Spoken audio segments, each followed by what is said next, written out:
teaching about prayer and fasting. When you pray, don't be like the hypocrites who love to pray publicly on street corners and in the synagogues where everyone can see them. I tell you the truth, that is all the reward they will ever get. But when you pray, go away by yourself, shut the door behind you, and pray to your Father in private. Then your Father, who sees everything, will reward you. When you pray, don't babble on and on, as people of other religions do. They think their prayers are answered merely by repeating their words again and again. Don't be like them, for your Father knows exactly what you need even before you ask Him. Pray like this: Our Father in heaven, may your name be kept holy. May your kingdom come soon.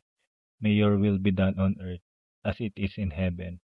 Give us today the food we need, and forgive us our sins, as we have forgiven those who sin against us. And don't let us yield to temptation, but rescue us from the evil one. If you forgive those who sin against you, your heavenly Father will forgive you. But if you refuse to forgive others, your Father will not forgive your sins.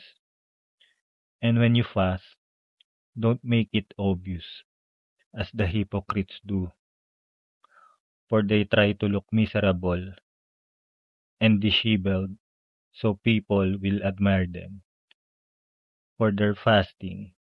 I tell you the truth, that is the only reward they will ever get. But when you fast, comb your hair and wash your face, then no one will notice that you are fasting, except your Father, who knows what you do in private. And your Father, who sees everything, will reward you.